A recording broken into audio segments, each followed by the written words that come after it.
मेरे दादाजी गांव के सरदार थे। गांव में जिस किसी की भी शादी होती, उनके घर वाले एक रात के लिए उनके दुल्हन हमारे हवाले भेज देते। सुबह दादाजी उनको एक गिफ्ट देते और वह गिफ्ट दुल्हन किसी को ना दिखाती और कुछ दिन बाद ही लड़की उम्मीद से हो जाती। गांव के लोग दादाजी की बहुत इज्जत करते थे। हैरत की बात यह थी कि दादाजी ने सख्ती से मना किया हुआ था कि मेरी शादी नहीं करवानी और मेरी उम्र निकलती जा रही थी। एक दिन गांव से एक दुल्हन आई। उसको अपने कमरे में बंद करके खुद उसकी जगह दुल्हन बनकर दादाजी के कमरे में चली गई। जब कमरे में गई तो सभी लाइट्स बंद थी और फिर अचानक से दादाजी ने मेरे साथ ऐसा काम किया कि मेरी चीखें निकल गई। दादाजी ने मेरे साथ कुछ किस्से दिल दहला देने वाले होते हैं और इन तकलीफ से गुजर रहे लम्हों को बयान करने के लिए हमेशा शब्द कम पड़ जाते हैं। ऐसा ही एक किस्सा मेरे साथ भी पेश आया। गांव में मेरा दादाजी की बहुत इज्जत थी। गांव के लोग उन्हें बहुत इज्जत देते थे, उन्हें बड़ा मानते थे क्योंकि दादाजी बहुत से लोगों की मदद भी कर देते थे। हमारे गांव में एक अजीब रिवाज था। जब भी किसी लड़की की शादी होती तो वह हमारी हवेली में पहली रात ही दुल्हन बनकर आ जाती और पूरी रात दादाजी के कमरे में गुजारती। सुबह एक तोहफा दादाजी उसे देते और वह तोहफा लेकर चली जाती। उसके ठीक कुछ दिन बाद ही वह गर्भवती हो जाती। मुझे ये बात हमेशा अजीब सी लगती। भला यह क्या तरीका था कि शादी के बाद दुल्हन दूल्हा के पास जाने के बजाय पूरी रात दादाजी के कमरे में गुजारे। मैं जब से 12 साल की हुई थी यही देखती आ रही थी। पहले तो मुझे इन बातों की समझ नहीं थी। अब तो मेरी उम्र भी 25 साल तक पहुंच गई थी। मैंने बहुत बार माँ से बात जानने की भी कोशिश की, लेकिन वह भी कुछ नहीं बताती। कहती तुम चुप रहो और ख़बरदार आइंदा यह बात पूछी भी तो। इस बार मेरी बचपन की सहेली की शादी थी। प्रियंका और मेरी बहुत गहरी दोस्ती थी। अपनी शादी पर प्रियंका बहुत दुखी और घबराई हुई थी। अपनी मेहंदी के दिन उसकी रंगत उड़ी हुई थी। मैंने उसे छेड़ते हुए कहा, दूल्हे के बारे में सोचकर घबरा रही हो? मेरी बात पर वह फीकी सी मुस्कुराहट लिए मुझे देखने लगी। कहने लगी, नहीं, तुम्हारे दादाजी का सोचकर डर रही हूँ। सच बता नीलू, तेरे दादाजी नई नवेली दुल्हन को अपने कमरे में रात भर क्यों रखते हैं? मुझे तो अपने होने वाले पति और गांव के बाकी लोगों की अज्ञानता पर हैरत है। शादी किसी और से और विदाई किसी और के कमरे में। प्रियंका की बात सुनकर मुझे दुख तो हुआ। मैं उसकी बात पर सोचने लगी थी कि वह ठीक तो कह रही है। अगले दिन दुल्हन बनकर भी प्रियंका के चेहरे पर रौनक नहीं थी। आंखें खुशी की चमक के बजाय उदास थी। रिवाज के मुताबिक वह भी विदा होकर दादा के कमरे में बैठ गई। ना जाने क्यों, लेकिन इस बार तो मुझे नींद नहीं आ रही थी। मुझे यह जानने की उत्सुकता थी कि आखिर लड़कियां दादाजी के कमरे में जाती क्यों है। जब सब अपने कमरे में सोने चले गए तो मैं उठकर अपने कमरे से बाहर निकली। मेरा कमरा ऊपर वाले पोर्शन में था और दादाजी का कमरा नीचे के पोर्शन में। रात के अंधेरे में चीज़ों को टटोल कर अंदाज़ा लगाकर धीरे धीरे नीचे उतरी। दादाजी के कमरे की लाइट जल रही थी। इसका मतलब वो जाग रहे थे। अजीब सी बात थी, दादा के कमरे की खिड़की भी हमेशा बंद ही रहती थी। ये कोशिश मैं पहले भी बहुत बार कर चुकी थी, लेकिन हर बार मुझे नाकामी का मुंह ही देखना पड़ता था। प्रियंका मेरी बचपन की सहेली थी। हम साथ स्कूल और कॉलेज तक इकट्ठे पढ़े थे। जब उसका रिश्ता तय हुआ उस वक्त मेरे लिए भी एक बहुत अच्छा रिश्ता आया था। मेरी माँ और बाबा भी इस रिश्ते पर रजामंद थे, लेकिन मेरे दादा ने साफ इनकार कर दिया कि नीलू का रिश्ता अभी नहीं करना। मुझे ये बात सुनकर हैरत भी हुई और अफसोस भी। हैरत इस बात की कि लड़के और उसके घर वाले हर लिहाज से हमारे लायक थे, तो फिर इनकार क्यों किया गया? और अफसोस इस बात पर कि मेरी सारी ही सहेलियों के रिश्ते तय हो चुके थे। मैं ही रह गई थी। मुझे इस रिश्ते के ना होने का बहुत दुख था, क्योंकि इसमें कोई ऐब नहीं था, लेकिन दादा ना जाने क्यों साफ मना कर रहे थे। मैंने पहले तो दरवाजे के पास जाकर कान लगाकर सुनने की कोशिश की कि आखिर दादा लड़कियों से क्या बातें करते हैं और लोग इतने कम अक्ल कैसे हो सकते हैं जो सजी सजाई दुल्हन उनके कमरे में छोड़ देते हैं। यहाँ तक कि दूल्हे को भी एतराज़ नहीं होता। भला ये क्या अंधेर नगरी है? मुझे सरगोशियाँ सी सुनाई दे रही थी। साफ शब्दों की समझ नहीं आ रही थी। मैंने बड़ी कोशिश की कि मैं समझ पाऊँ कि वह क्या बातें कर रहे हैं, लेकिन मुझे एक शब्द भी समझ नहीं आया। फिर मैंने दरवाजे की सर्च से देखा कि शायद मुझे कुछ नज़र आ जाए कि आखिर कमरे में हो क्या रहा है, तो सामने की दीवार के सफ़ेद रोगन के अलावा कुछ भी ना दिखा। मैं जितनी कोशिश कर रही थी मैंने कर ली। आज भी मैं मायूस होकर अपने कमरे में लौट आई। कमरे में आकर मुझे नींद नहीं आ रही थी। बार बार यह ख्याल आ रहा था कि आखिर कमरे में हो क्या रहा है। मुझे याद आने लगा कि जब मैं छोटी थी तो मैं इसी तरह एक दुल्हन को दादा के कमरे में जाते हुए देख रही थी। मैंने माँ से पूछा कि आप भी शादी के बाद दादा के कमरे में गई थी? माँ ने कहा, चुप बेशर्म, मैं तो बहू हूँ उनकी, बिल्कुल बेटियों जैसी। माँ ने मुझे डांट दिया था। मैं उस वक्त 16 साल की थी। मुझे उत्सुकता हुई कि पूछूं दादा क्यों नई नवेल दुल्हन को अपने कमरे में लेकर जाते हैं। मैंने फिर माँ से कहा, तो दादा अंदर करते क्या है? मेरी बात पर एक थप्पड़ उन्होंने मुझे मारा। माँ ने कहा, जाओ यहाँ से, तुम्हारी उम्र नहीं है इन सब बातों की। मैं रोने लगी कि ये क्या बात हुई, दादा की उम्र है ऐसी हरकतें करने की जो वह कर रहे हैं। बहरहाल मैं पूरी रात सो नहीं पाई थी। सुबह ही नीचे उतर गई। मेरे दोस्त कमरे से बाहर आई तो उसके हाथ में एक तोहफे का डब्बा था। मैं फ़ौरन प्रियंका के पास आ गई, उसका हाथ पकड़ा और उसे अपने कमरे में ले गई। वह अभी फैंसी कपड़े पहने हुई थी, लेकिन चुप सी थी। मैंने उसे कहा कि प्रियंका, दादा के कमरे में क्या था? दादा कमरे में क्या करते हैं? मेरी बात पर वह खाली खाली आँखों से मुझे देखने लगी। कहने लगी, मुझे मेरा पति लेने आ चुका है, मुझे जाना है, मेरा हाथ छोड़ो। वह मुझसे अपना हाथ छुड़ाकर तेज़ी से कमरे से निकल गई। मुझे बड़ी हैरत हुई। ये तो मेरी दोस्त थी, वही दोस्त जो मुझसे कुछ भी नहीं छुपाती थी। हर बात प्रियंका मुझसे ज़रूर करती थी, और जिस राज को मैंने जानने के लिए इतने सालों से बेचैन थी, मुझे पूरी उम्मीद थी कि सुबह होते ही मुझ पर यह राज खुल जाएगा। मुझे फिर से मायूसी हुई थी। मुझे प्रियंका पर गुस्सा भी आने लगा कि अगर उसके साथ कुछ गलत भी हुआ है तो उसे बताना चाहिए था। मुझे अपने दादा इस वजह से कभी अच्छे नहीं लगते थे। हालांकि उनका व्यवहार मुझसे बहुत मोहब्बत वाला था। चाचा की कोई औलाद नहीं थी और मैं भी अपने माँ बाप की इकलौती औलाद थी। मेरी माँ मुझे बताती कि दादी की मौत उस वक्त हुई थी जब मेरे बाबा और चाचा छोटे थे, लेकिन दादा ने दूसरी शादी नहीं करवाई। माँ तो इस बात को ऐसे कह रही थी जैसे दादा ने दादी के नाम सारी उम्र गुजार दी हो। मुझे सुनकर हैरत हुई। मैंने दिल में सोचा, अच्छा होता जो दूसरी शादी कर ही लेते। दूसरी दादी कम से कम उन्हें यह सब जुल्म तो ना करने देती। वह हर नई दुल्हन के साथ ये करते हैं। मैंने भी दिल में पक्का इरादा कर लिया था कि प्रियंका से सच उगलवा कर ही रहूँगी। कुछ दिनों बाद मैं प्रियंका के ससुराल पहुंच गई। उस वक्त वह बिल्कुल नॉर्मल थी। मुझे देखकर मुस्कुराकर गले मिले। अपने ससुराल में मेरा परिचय करवाने लगी। उसका पति भी मुझसे अच्छी तरह मिला। मुझे उसके पति को देखकर कभी भी नहीं लग रहा था कि उसे अपनी दुल्हन एक रात के लिए दादा के पास भेजने से कोई एतराज़ या नाराज़गी होगी। मैंने प्रियंका से कहा, हम अकेले बैठकर बातें कर सकते हैं? वह यह सुनकर कुछ बदल सी गई, लेकिन मैं खुद ही उसे उसके कमरे का पूछने लगी। वह मुझे अपने कमरे में ले गई।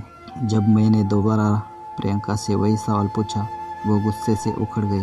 कहने लगी, मुझसे क्या पूछ रही हो? जाकर अपने दादाजी से पूछ लो। मैंने कहा, अगर तुम्हारे साथ कुछ गलत हुआ तो तुम चुप क्यों हो? तुम्हें सबको बताना चाहिए। मेरी बात सुनकर वो बहुत चिल्लाकर बोली, मैं सिर्फ तुम्हारी वजह से चुप हूँ, समझी? अब निकलो मेरे घर से बाहर। और तुम्हें ज़्यादा ही जानने का शौक़ है तो किसी दिन खुद दुल्हन बनकर दादा के कमरे में बैठ जाना, सच पता चल जाएगा तुम्हें। वो बहुत गुस्से में थी। मैं घर वापस लौट आई।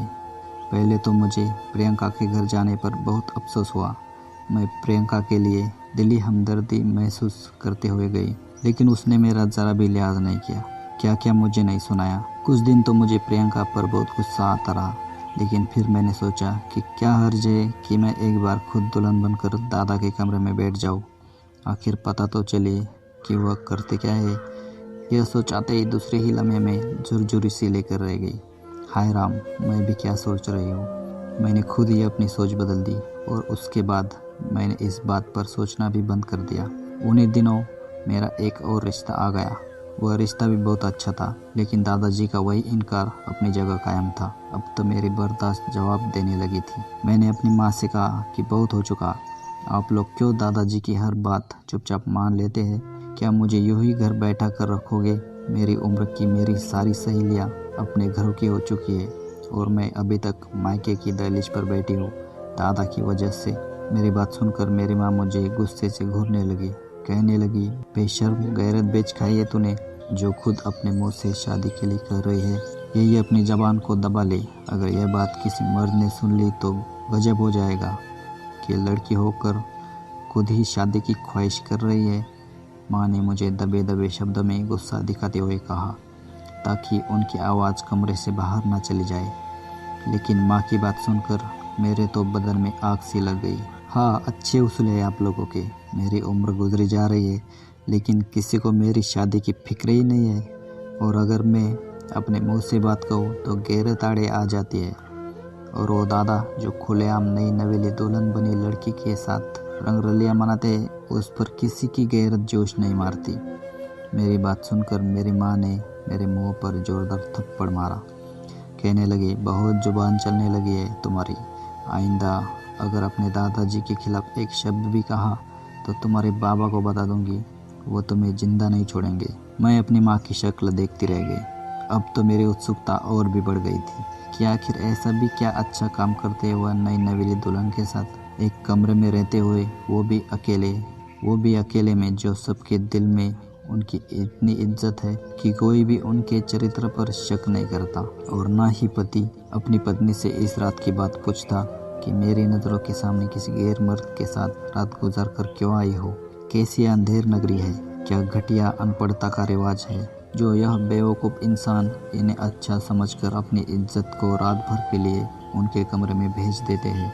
मुझे सब गाँव वालों पर गुस्सा आने लगा था। इतनी आम सी बात भी उन्हें समझ नहीं आती कि जहाँ मर्द और औरत तन्हा हो, वहाँ तीसरा हैवान होता है। यह कैसे मुमकिन है कि एक जवान लड़की जो दुल्हन के रूप में सजी सवरी बेटी हो और एक मर्द, चाहे वो उम्र के किसी भी हिस्से में हो, उस दुल्हन को पूरी रात छुए बिना नहीं। मेरी अक्ल दंग थी। उस हालत पर अब मुझे किसी नई शादी का इंतज़ार रहने लगा। मैं दिल में पक्का इरादा कर चुकी कि इस बार दुल्हन की बजाय दादा के कमरे में मैं जाऊंगी। 2 महीने बाद एक लड़की की शादी का बुलावा आया। दादा इस बार पहले से ज़्यादा खुश थे। यहाँ तक कि अपने बाल पर मेहंदी भी लगाई, शादी पर नया जोड़ा पहना, परफ्यूम की खुशबू भी पहले से ज़्यादा लगाई। यह सब देखकर मेरा दिल कुड़ के रह गया था। लेकिन जब मैंने दुल्हन को देखा तो मेरे होश ही उड़ गए। वह 18 साल की खूबसूरत और हसीन लड़की थी। इतनी हसीन कि मैं देखकर दंग रह गई थी। वह लड़की पूरी तरह घबराई हुई और डरी हुई थी। पहले उसे हमारे बड़े से लॉन में बैठाया गया। मैंने किचन से बाहर निकलकर मेन स्विच ऑफ कर दिया। तैयार तो मैं इस बार बहुत अच्छे से हुई थी, इसलिए जैसा ही अंधेरा छा गया, मैंने लॉन में जाकर दुल्हन का हाथ पकड़ा और कहा कि मेरे साथ चलो। मैं उसे अपने कमरे में ले गई। मैंने जल्दी से उसका दुपट्टा उतारा और खुद पर ओढ़ लिया। अपना दुपट्टा उसे दे दिया और कहा कि तुम मेरे कमरे से बाहर मत निकलना। वह मुझे हैरत से देख रही थी। मैंने दुपट्टे से अपना घूंघट निकाला और नीचे जाकर दुल्हन की जगह बैठ गई। उसके कुछ देर बाद ही किसी ने मेन स्विच ऑन कर दिया। सब परेशान थे कि मेन स्विच बंद किसने किया था। फिर मुझे दुल्हन समझकर दादा के कमरे में बैठा दिया गया। मेरा दिल ना जाने क्यों डर से फड़फड़ा रहा था। इतना बड़ा कदम तो उठा लिया था, लेकिन अब बहुत घबरा रही थी कि अगर मेरी पोल खुल गई तो मेरे माँ बाप तो मुझे बहुत मारेंगे। लेकिन अब क्या हो सकता था। मैं उस वक्त दादा के कमरे में दुल्हन की जगह बैठ चुकी थी। दादाजी ने जब कमरे में प्रवेश होकर अपने कमरे का दरवाज़ा बंद किया तो मुझे लगा मेरा दिल भी बंद हो गया हो। अगर वो मेरा घूंघट उठा लेंगे तो तब क्या होगा, यह सोचकर मेरे अंदर से जान निकली हुई थी। कुछ ही देर में दादा मेरे सामने बैठ गए। कहने लगे, आज तक जितनी भी लड़कियां मेरे पास आई है, तुम उनमें से सबसे ज़्यादा कम उम्र और हसीन हो। मैं तुम्हें यह कहना चाहता हूँ कि मैं तुम्हें कल वापस नहीं जाने दूँगा। तुम्हें कल तलाक दिलवाकर अपने पास ही रखूँगा, क्योंकि मेरा तुम पर दिल आ गया है। इससे पहले कि वो मेरा घूंघट उठा दे, मैंने कहा, यह कैसे मुमकिन है, मैं किसी और की दुल्हन हूँ। वह कहने लगे, मैं कह दूंगा कि तुम चरित्र की अच्छी नहीं हो। मेरी बात पर सब मेरा यकीन करेंगे। अगर तुम मेरी बात आराम से मान लोगी तो मैं तुम्हें अपनी जायदाद से बहुत कुछ दूंगा। मैंने कहा, मुझे ऐतराज़ नहीं, मुझे भी अपना पति पसंद नहीं है। मैं आपके साथ बाखुशी रहना चाहूँगी अगर आप मेरी एक शर्त मान ले तो। वे कहने लगे, जो तुम कहोगी मैं ज़रूर पूरा करूँगा। मैंने कहा, आप मेरा घूंघट उठाए बिना मुझे अपनी हर सच्चाई से आगाह कर दे तो मैं सारी ज़िंदगी आपकी दासी बनकर गुजार दूंगी। वह कहने लगे, ठीक है, तुम तो बहुत अच्छी हो जो मेरी बात बाखुशी मानने को तैयार हो। सुबह ही मैं तुम्हारे बारे में एक गलतफहमी लोगों के दिलों में डाल दूंगा कि ये लड़की चरित्रहीन है, इससे तुम्हारा पति तुम्हें छोड़ देगा, और मैं कहूँगा कि मेरा दिल बहुत नरम है इसलिए मैं इसे अपना लेता हूँ। मैंने कहा, अब आप मुझे ये बताओ, आपने कैसे लोगों को बेवकूफ़ बना लिया। मेरी बात पर वह हंसकर बोले, ये भोले भाले बेवकूफ़ गांव के लोग हैं, ऐसे ही साधारण से कि इन्हें बस दिमागी तौर पर संतुष्ट कर दो तो ये नस्ल दर नस्ल एक ही बात को बिना सोचे समझे किसी रिवाज की तरह अपनाए रखते हैं। फिर वह बोले कि वह शुरू से ही सबके दिलों में अपने साफ चरित्र की दुहाई बैठा चुके थे। जब दादी जी की मौत हुई तो उन्होंने यह ऐलान कर दिया कि वह अब कभी दूसरी शादी नहीं करेंगे, क्योंकि उनके ख्वाब में एक अच्छे जाने माने बाबा जी आने लगे हैं, जिनकी अच्छे चरित्र की आत्मा उनके अंदर घुस जाती है और वो हर लड़की का चरित्र एक रात में ही जान लेते हैं। वह आत्मा स्त्री की इच्छा से भी बिल्कुल मुक्त है। औरत को बिना छुए ही एक मंत्र पढ़कर उसके चरित्र के बारे में बता देती है। लोग यह सुनकर मेरे दादाजी की बात पर यकीन करने लगे। दादाजी को औरत की हवस थी, इसलिए वो अपनी हर दिली ख्वाहिश को पूरी करवाने के लिए यह रास्ता अपनाए हुए थे। हर कुंवारी लड़की को वो रात को कह देते कि तुम यह दूध पी लो और सो जाओ ताकि मैं अपना मंत्र शुरू करूं। जैसे ही वो दूध पी लेती और नशे की वजह से सो जाती तो वह अपनी ख्वाहिश उससे पूरी कर लेते और सुबह एक तोहफा उसके हाथ में रख देते जिनमें सोने की कोई अंगूठी होती और कहते, अगर इस डिब्बे में अंगूठी निकले तो समझ जाना कि तुम अच्छे चरित्र की मालिक हो। पहले पहले तो लड़कियां यही बात मान लेती थी, लेकिन प्रियंका ने दूध पीने से इनकार कर दिया था। यह बात दादा ने खुद बताई कि वह लड़की बहुत तेज थी। कहने लगी, मेरे साथ चाल चलने की ज़रूरत नहीं है, मैं दूध हरगिज़ नहीं पीऊँगी। चुपचाप से जो मंत्र पढ़ना है वो पढ़ो, वरना तुम्हारे ढोंगी होने का शोर मचा दूंगी। दादाजी ने कहा, वह पहली लड़की थी जिससे वह डर गए थे। उसे पूरी रात गंदे काम के लिए उकसाते रहे, पैसों और तोपों का लालच भी देते रहे, लेकिन वह किसी तरह ना मानी। बस इतना करने पर राजी हुई कि दादाजी की सच्चाई किसी को नहीं बताएगी। यह बात उसने कसम खाकर कही थी। उसके बाद दादाजी ने मुझे जो अपना अगला प्लान बताया तो सुनकर मेरी तो रूह ही फना हो गई। कहने लगे, तुम्हारे बाद मैं एक लड़की से शादी करूंगा, बस उसी के लिए फिक्रमंद हूँ कि ऐसा क्या तरीका अपनाओ कि लड़की चरित्रहीन भी ना कहलाई जाए और मेरा काम भी हो जाए। मैंने पूछा, वो कौन है? कहने लगी, नीलू। यह सुनकर मेरे होश उड़ गए। मैं उनकी सगी पोती थी और वह मुझ पर ऐसी गंदी नज़र रखते थे, मेरा तो सर पूरी तरह से चकरा कर रह गया। यह मैं क्या सुन रही थी और किससे सुन रही थी? मेरा दिल चाहा दादा का गला दबाकर उन्हें जान से ही मार डालूं। मेरे गले में गिरफ्त पड़ने लगी थी। मैं जिस दुख से दो चार थी, शायद मेरे पास शब्द नहीं थे। मैंने कहा, चौधरी साहब, वह आपकी सगी पोती है। मेरी बात पर वह हंसने लगे। कहने लगे, कहीं की सगी, अनाथ है। मेरे दोनों बच्चे औलाद से वंचित थे। यह लड़की मेरी बहू और बेटे ने गोद ली हुई है, मगर जैसे ही इस लड़की ने जवानी की दहलीज पर कदम रखा तो मुझे अच्छी लगने लगी। तब से मैंने यह सोच रखा है कि ऐसा क्या करूं कि उसे हमेशा के लिए अपना बना लूं, क्योंकि दुनिया के सामने वह मेरी पोती है। इसलिए आज तक मैंने उस लड़की का रिश्ता नहीं होने दिया, लेकिन अब एक तरकीब सोच रहा हूँ, वह आजमाऊंगा। सब खुशी खुशी उसकी शादी मुझसे कर देंगे। ये सब सुनकर मेरे होश खोने लगे। कोई इतना भी घटिया हो सकता है? फिर याद आने लगा कि मेरी टीचर कहती थी कि हवस की प्यास कभी नहीं बुझती, उसे जितना पूरा करने की कोशिश करो वह उतनी ही बढ़ती जाती है। और पाप किसी दलदल की तरह होता है, इंसान एक बार उसमें धंस जाए तो निकलना बहुत दुश्वार हो जाता है। मेरे पास मोबाइल मौजूद था। दादाजी की सारी सच्चाई मैं रिकॉर्ड कर चुकी थी। मैंने आंसू बहाते हुए अपना घूंघट ऊपर कर दिया दादाजी मुझे देखकर दंग से रह गए। कहने लगे, तुम यहाँ क्या कर रहे हो? मैंने कहा, आपकी सच्चाई सुनना चाहती थी। आप अच्छे चरित्र और सत्यवादी होने का लिबास पहने हुए कब से लड़कियों के साथ पाप कर रहे हैं? आपको ज़रा भी शर्म नहीं आई? मुझे अफसोस है लोगों की बेहुदा सोच पर कि आपकी झूठी कहानी पर उन्होंने कैसे यकीन कर लिया। दादा के चेहरे का रंग उड़ गया। मुझे लालच देने लगे, पैसों का, सोने चांदी का। मैं बेड से उठकर कमरे से बाहर निकल गई। शोर मचाकर मैंने सबको इकट्ठा कर लिया। वो रिकॉर्डिंग मैंने सबको सुना दी। गांव में भी यह बात आग की तरह फैल गई। दादाजी को सजाए मौत सुनाई गई। मुझे अपने किराए पर ज़रा भी अफसोस नहीं था, क्योंकि मैंने एक गलत रस्म को ख़त्म किया था और लोगों को भी यह समझाने की कोशिश की थी कि ऐसे किसी की भी बातों में आकर अपनी पाकीज़ा बेटी को किसी दरिंदे के सामने उनकी हवस का शिकार ना बनाएं। उम्मीद करते हैं कि आपको कहानी पसंद आई होगी। आपका क्या कहना है इस कहानी के बारे में? कमेंट करके हमें ज़रूर बताएं। वीडियो को लाइक करके चैनल को सब्सक्राइब कर लीजिए। साथ में घंटी को दबाकर ऑल सेट पर कर लीजिए ताकि आने वाली वीडियो आपको तुरंत मिले। मुझे दीजिए अगली वीडियो तक इजाज़त। तब तक के लिए धन्यवाद।